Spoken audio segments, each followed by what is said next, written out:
ആദ്യം doctor G Gopakumar, പാകിസ്ഥാന്റെ YouTube ചാനലുകൾ വിദ്വേഷ പ്രചാരണങ്ങളാണ് നടത്തിക്കൊണ്ടിരുന്നത്. അതിനാലാണ് ഇപ്പോൾ കേന്ദ്ര സർക്കാർ കുറേയേറെ ചാനലുകൾ നിരോധിച്ചത്. ആ ചാനലുകൾ നേരത്തെ എടുത്തു നോക്കുമ്പോൾ കള്ളപ്രചാരണങ്ങളുടെ പെരുമഴയാണ് സൃഷ്ടിച്ചുകൊണ്ടിരിക്കുന്നത്.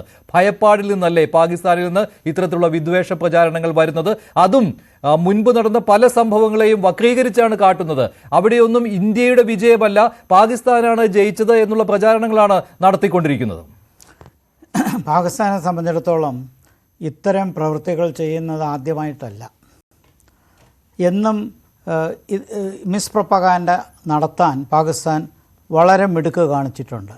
അത് പഴയ കാലത്ത് കാർഗിൽ യുദ്ധമോ അതിനു മുമ്പ് ബംഗ്ലാദേശിൻ്റെ മോചനമോ ഇങ്ങനെ തുടങ്ങി ഏതൊക്കെ സംഭവങ്ങളുണ്ടായപ്പോഴൊക്കെ പാകിസ്ഥാൻ അവരുടേതായ ന്യായങ്ങൾ അവരുടെ പൊതുസമൂഹത്തിൽ സൃഷ്ടിക്കാൻ ശ്രമിച്ചിട്ടുണ്ട്. അതൊരു മനഃശാസ്ത്രപരമായ നടപടിയാണ് അവർ ചെയ്യുന്നത്. പ്രത്യേകിച്ച് ലോകത്തിൻ്റെ മുമ്പിൽ ഞങ്ങളല്ല കുറ്റക്കാരെ എന്ന് കാണിക്കാൻ. ഞാൻ ഓർക്കുന്നത് ഒരിക്കൽ ഒരു പാകിസ്ഥാനിലെ ഒരു അക്കാഡമിഷ്യനുമായിട്ട് പാരീസിൽ വെച്ച് പരിചയപ്പെട്ടപ്പോൾ അന്ന് അദ്ദേഹം പറഞ്ഞൊരു കാര്യം, ബംഗ്ലാദേശിൻ്റെ മോചനത്തിനെ ഞങ്ങൾ കണ്ടത് അന്ന് ഇന്ദിരാഗാന്ധി പോലുള്ള ഒരാൾ മുഗൾ ഭരണത്തിനെതിരായി അതിന് പക വീട്ടുകയായിരുന്നില്ലേ, ഇന്ദിരാഗാന്ധി അങ്ങനെ പ്രസ്താവിച്ചില്ലേ, 700 കൊല്ലത്തിനപ്പുറം ഉണ്ടായിരുന്ന മുഗൾ ഭരണത്തിന് ഒരു അറുതി വരുത്താൻ ഇന്ദിരാഗാന്ധിക്ക് കഴിഞ്ഞു. ഞാൻ പറഞ്ഞ അവരുടെ ജീവിതത്തിൽ അവർ ഒരിക്കലും അങ്ങനെ ഒരു സ്റ്റേറ്റ്മെൻറ്റ് നടത്തില്ല എന്ന് പറഞ്ഞു. അപ്പോൾ ഞാനീ പറഞ്ഞ എനിക്ക് നേരിട്ട് അനുഭവമുള്ള കാര്യമാണ്.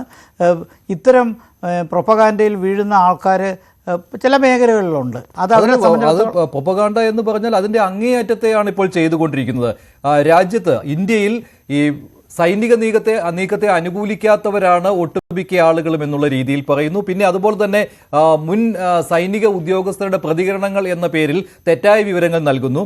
നേരത്തെ അഭിനന്ദൻ വർദ്ധമാൻ, അദ്ദേഹത്തെ പാകിസ്ഥാനിൽ അന്ന് ആക്രമണം നടത്തിയ ആ സമയത്ത് പിടികൂടിയത് അത് പാകിസ്ഥാന്റെ വിജയമാണ്, അവിടെ ഇന്ത്യയുടെ പരാജയമാണ് സംഭവിച്ചത് എന്ന രീതിയിൽ വളരെ മോശപ്പെട്ട രീതിയിൽ അദ്ദേഹത്തെ ചിത്രീകരിക്കുവാനുള്ള ശ്രമങ്ങൾ നടക്കുന്നു. അത് തീർത്തും കളിയാക്കിക്കൊണ്ടുള്ള പ്രചാരണങ്ങളാണ് നടത്തിക്കൊണ്ടിരിക്കുന്നത്. ഇതിനെല്ലാം പുറമെയാണ് അവിടെ നിന്ന് ഇങ്ങോട്ട് ആക്രമണം നടത്തിയാൽ ഇന്ത്യ ഉണ്ടാകില്ല എന്ന രീതിയിലുള്ള വലിയ രീതിയിലുള്ള അബദ്ധജടിലമായ പ്രസ്താവനകളും വന്നുകൊണ്ടിരിക്കുന്നു അല്ലേ? അപ്പോൾ പാകിസ്ഥാൻ യൂട്യൂബ് ചാനലുകൾ നിരോധിച്ചത് എന്തായാലും നന്നായി. തീർച്ചയായിട്ടും അത് നമ്മൾ ചെയ്യണം. കാരണം അവരെ സംബന്ധിച്ചിടത്തോളം ഇതിനകത്ത് ധാർമ്മികത എന്നൊന്നില്ല. അതില്ലെങ്കിൽ ഇങ്ങനെ ഒരു ടെറർ പോളിസി. അതിലൊരു കാര്യം കൂടിയുണ്ട്. ഏറ്റവും ഒടുവിലുള്ള പ്രചാരണം എന്ന് പറയുന്നത് കശ്മീരിൽ അവിടെ മുസ്ലിങ്ങളുടെ വീടുകൾ തകർത്തുകൊണ്ടിരിക്കുകയാണ് ഇന്ത്യ എന്നാണ്. ഭീകരരുടെ വീടുകൾ കഴിഞ്ഞ ദിവസം അഗ്നിക്കിരയാക്കിയതും തകർത്തതും ആ ദൃശ്യങ്ങൾ കാണിച്ചുകൊണ്ടാണ് പാകിസ്ഥാനിൽ നിന്ന് ഇത്തരത്തിലുള്ള പ്രചാരണങ്ങൾ വരുന്നത്. അതെ, അത് വളരെ വ്യക്തമല്ലേ. ടൂറിസ്റ്റുകളുടെ മതം ചോദിച്ച് വെടിവെച്ച് കൊല്ലുന്നവർ, ഇതിനപ്പുറം എന്താ ചെയ്യാൻ ബാക്കി കാണാത്തത്? തീർച്ചയായിട്ടും അങ്ങനെ ഒരു ധ്രുവീകരണമാണ് പാകിസ്ഥാൻ ആഗ്രഹിക്കുന്നത്.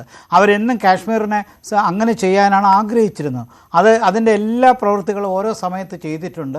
അതിൽ കുറച്ചൊക്കെ അവർ തീവ്രവാദികൾ വഴി ചില നേട്ടങ്ങളൊക്കെ ഉണ്ടാക്കിയിട്ടുണ്ട്. ആ നേട്ടങ്ങൾ ഉണ്ടാക്കിയതിൻ്റെ ഭാഗമായിട്ട് നമ്മുടെ ഇടയിൽ നിന്ന് തന്നെ തീവ്രവാദികളുടെ ഒരു ഭാഗം പാകിസ്ഥാനോട് അനുഭവം കാണിച്ച കാര്യവും നമ്മൾ മറക്കുന്നില്ല. അപ്പോൾ നമുക്ക് കൗണ്ടർ പ്രൊപ്പഗാൻഡ നടത്തണം. സോഷ്യൽ മീഡിയയിലാകട്ടെ അന്തർദേശീയ പ്ലാറ്റ്ഫോംസിലാകട്ടെ നമുക്ക് പറയാവുന്നിടത്തൊക്കെ നമുക്ക് തീർച്ചയായിട്ടും പറയണം, ഇങ്ങനെയുള്ള കാര്യങ്ങൾ നിരോധിക്കണം. പാകിസ്ഥാൻ ഇങ്ങനെയുള്ള കാര്യം പ്രവർത്തിക്കാനും പറയാനും ഒരു ധാർമ്മിക ഉത്തരവാദിത്വമോ ഒരു പരിമിതിയോ ഇല്ലാത്ത രാജ്യമാണ്. അത് മുമ്പും അവർ ചെയ്തിട്ടുണ്ട്. പ്രത്യേകിച്ച് ജനാധിപത്യം ഇല്ലാത്തൊരു രാജ്യത്ത് അവരെ സംബന്ധിച്ചിടത്തോളം പൊതുജനങ്ങളെ they are taken four granted ആണ്. ബാക്കി പട്ടാള മേധാവികളും റിട്ടയർ ചെയ്ത പട്ടാള മേധാവികളും പറയുന്നതാണ് ശരി. ഞാനിത് മുമ്പ് ഒരിക്കൽ പറഞ്ഞിട്ടുണ്ട്, ഇന്ത്യ വിരുദ്ധതയാണ് പാകിസ്ഥാൻ്റെ ദേശീയതയുടെ അടിത്തറ. അതെടുത്തു കളഞ്ഞാൽ പാകിസ്ഥാൻ എന്നൊരു രാജ്യമില്ല. അങ്ങനെ ഒരു കൃത്രിമത്വത്തിൽ കൂടി ജനിച്ച ഒരു രാജ്യമാണ് അവർക്ക്. അതുകൊണ്ട് തന്നെ ഒരിക്കലും പഹൽഗാം ആക്രമണത്തിന് പിന്നിൽ പാകിസ്ഥാനാണ് എന്ന് അവർ ഒരിക്കലും സമ്മതിക്കാൻ പോകില്ല. ആ ഭീകരരെ അവർ ഒളിപ്പിക്കുകയും ചെയ്യും. ഭീകരതയെ ഒളിപ്പിക്കുന്ന രാജ്യമാണ് പാകിസ്ഥാൻ എന്ന കാര്യത്തിലും സംശയമില്ല. പക്ഷേ അവിടെ കേണൽ എസ് ഡിന്നി